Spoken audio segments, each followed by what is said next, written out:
rabbits. But no, it was, when did you move back? You moved from Boston. And I'm so glad to know that my friend moved back, because he's always been a friend that tells the truth. And that's all you really need in life, is one person that will not lie to you and help keep your head screwed on straight, especially if you're an artist. Anyway, let's welcome Shea up to the stage. Thank you.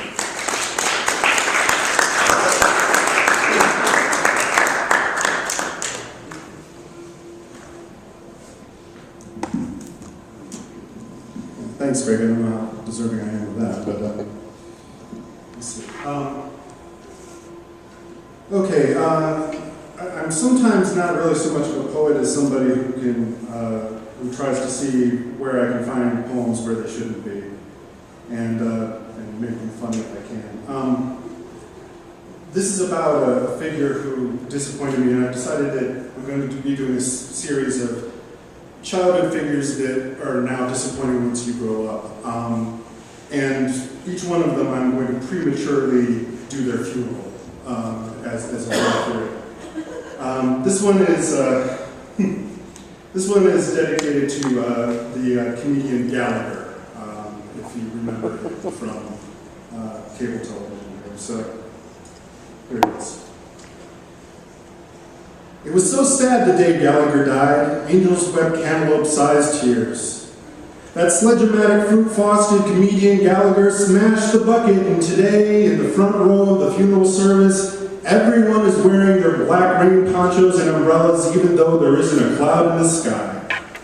You got hosed when you roller skated against Lola Falana in that Battle of the Network Stars spin-off Gallagher, but you took those broken wheels and skated onto cable television. Screw the network stars that they thought all you were good for was ads for Scotchgard. Showtime. It was the HBO of the Rust Belt, and you made a fortune from every Betamax you sold, ubiquitous in truck stops and Kmarts and video rental stores located at the back of liquor stores and laundromats. A mansion made out of 1 million videotapes bricked and mortared with fruit pulp. Gallagher, the rainbow-loving, but not in the gay way, funny man, and from the freewheeling 70s is dead, and I used to like him when I was a kid, you know, in a gong show kind of way, sort of like I wish that I could tell my confessions to Father Guido Sarducci. He'd understand a boy like me, not like my spankomatic teachers at St. Stephen's Academy for Smartasses. Gallagher, you proved a man could make it in show business with just a sense of whimsy and a day job at a hardware store. Or was it a revenge fantasy against a grocer who did you wrong? It's okay, Gallagher. You can tell me. Show me where the big bad greengrocer touched you with that banana. Show me on the dollar. But just like super rockers Kiss taking off their makeup, or the unknown comedian finally giving us a peek at what was under the brown paper bag, the glory of Gallagher's trampoline couch started to sag a little. Maybe you just didn't put enough research and development into new comedy technology, or it was just that I grew up and you didn't, but by the time Comedy Central came around, this stand-up nerd had moved on from the world of cheap sight gags and observations on the difference between men and women. So maybe I should have been a little crestfallen when, decades later, I heard you'd fallen on hard times, thin gigs in Zappa-level industrial towns without a crew slut in sight, and you were your own road crew in Sioux Falls tonight. The front seats are no longer at a premium, and that general admission ticket must have been the biggest slap in the face. And I blamed your brother for turning you bitter, his Ann Landers to your dear Abby, pretending to be you at county fairs and livestock auctions and car lot openings and mall dedications and Shriner halls and quinceañeras and titty bars and Mormon proms until those were the only gigs left for either of you two Mario brothers. Nintendo made a fortune off your downfall. But I'm old enough to admit that you were always the Ted Nugent of the sledgehammer, and I'm just remembering you like something I got away with more than I wanted. Hate is for backstage and best directed at other comedians, not at the French or how Michael Vick got the shaft but Cher's daughter wants one. And when you ask, why do homosexual men have to be so good looking, the gay bashing joke is on you, melon boy who likes rainbows. Are you angry the mean old gays stole your flag, you old kumquat killer? You walked out on Mark Maron. What the fuck, Gallagher? But you don't even need me to tell you what happens when you can't smash away the hate anymore. The sledgehammer just got too heavy for you and your heart just popped open a bit like a big wooden bullet through an apple. One banana cream pie too many. It's double the cholesterol when you take it on the face night after night. You didn't listen to reason, and a year later it happened again. And when you woke from that coma, Gallagher, you announced you were retiring from stand-up. It looked like you could reinvent yourself into the sunset, but the home improvement with Gallagher show never took off. The Food Network had him smashing cakes for the cake boss, but that show never aired after he called Guy Fieri a lesbian. Fox News said that they would have him on to smash all 1,200 pages of the healthcare bill, but after 2 heart attacks, they thought Gallagher gave up too much of a Dick Cheney vibe. And sure, he got that part as Harry Muggin on the Star Trek remake, and after that, though, it was just a bunch of declining joke cameo appearances with the Hammer on Game of Thrones, The Hobbit, the Thor movies, and the indignity of getting smashed with his own Sledge-O-Matic in Spartacus. They said that the last straw was when you got turned down for Donkey Kong the Musical. The director said he just didn't look natural enough with a wooden mallet in his hands, and I guess that's when Gallagher snapped. He did $18,000 worth of damage and put a gorilla in the hospital before taking off and becoming a fugitive. We found him dead in Ohio, something about a watermelon overdose. But we aren't here to remember the way Gallagher died. We're here to remember the way he lived. One prop-dependent joke at a time, not the way he died with his humor shriveled into raisins. The funeral procession follows the hearse fitted with square tires and ones made of shoes just for the occasion. And everyone is opening their umbrellas to shelter the mourners from the 21 watermelon salute as the pallbearers prepare to hammer the casket into the ground like a railroad spike. As Gallagher's great auntie starts to sing "Send in the Clowns." Isn't it rich? Smash! Blam! Aren't we a pair? Wham! Blam! And Carrot Top is weeping inconsolably, tossing himself onto the coffin, yelling, "It's up to me now! It's up to me!" Yes. Yeah, please.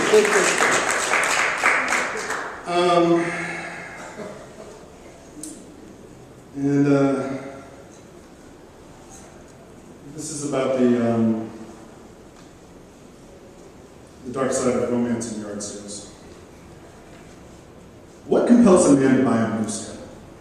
I mean, I know what makes a man go kill a moose on his own and get it mounted, but I'm talking about buying a Moosehead secondhand at a garage sale. I mean, don't you have to be contemplating retirement to legally own a used Moosehead? I mean, isn't there some sort of liquor license or liver damage involved? I mean, I don't even have a billiards table to go with it, but here I am considering forking over good money for the head of a moose that someone shot in 1917 and has been keeping in a bar down in Cape Cod. Not a bad retirement plan for a dead animal, I suppose. But Bullwinkle, as the man tells me he has named this moose, has been hanging up in a smoky bar for 75 years, and boy, does he look it.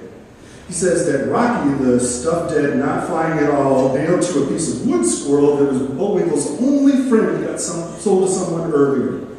And as I lift this massive Moosehead, I can tell that if I hang this over the mantle, it's going to rip the studs right out of the wall, and I'm never going to get that security deposit back, yet I am still considering forking over money as my friends gather around me. See, it's the last yard sale of the day, and none of them have the money to buy it. But my friend Josh recently passed that common law marriage barrier with his girlfriend Susan and her daughter Katie, so Josh is living all of his bachelor fantasies through me. Josh says the magic words, "Hey Sean, you can keep it in my place," and the logical side of my brain should have screamed, "No, Sean, what are you thinking? Are you willing to have every vegan woman walk right out the door the moment you invite them over? And you live in a studio apartment. It's not like you can hide a moose. You can't just put a towel over it and say it's some pipe sticking out of the wall. And if you don't get to explain it, she's going to think you shot and stuffed this moose yourself. She's going to wonder what souvenir you keep of other your kills, maybe buried in the backyard. And never mind that in most people's minds, if you own a dead animal head, you might as well just learn to marry your cousin and play the banjo right away. No. The logical side of my head said, Sean, even if you do pick up a woman who knows anything about hunting, she's going to take one look at it and notice that it's a cow moose. And somebody slapped a set of elk antlers on to make it look like a bull moose. And I'm sure she's not going to imply anything about you like that. No, if she knows anything about hunting, she's going to take one look at you and one look at the head on the wall and say, did the insurance let you total the car?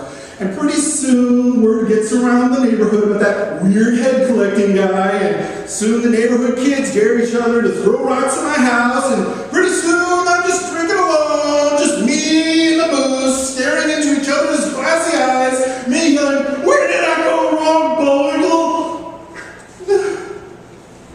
See, my brain should have figured out that Mooseheads are best owned by people who already have life partners. But before I could think of that, I bought the Moosehead.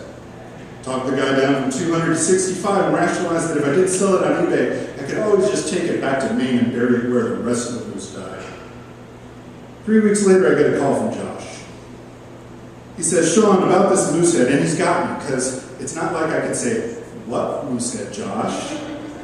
He says, "Sean, Susan saw the Moosehead." Oh, and she wants it out of the house, right, Josh?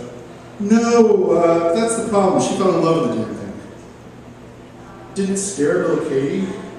No, we just explained that it was a real moose when she asked her to talk like that stupid Billy Bass fish we have hanging up. So Susan said you should give it to her for her birthday next week. And so I did. Because finding a woman who can love a poor dead creature and give it a home is a woman that you can tell your deepest and darkest thought to. And I said, "It sounds like you got a real keeper there, Josh." And he just sighed and said, "Yeah, I'm lucky. Maybe you'll find someone like that, Sean, but if you do, don't tell her about the moose."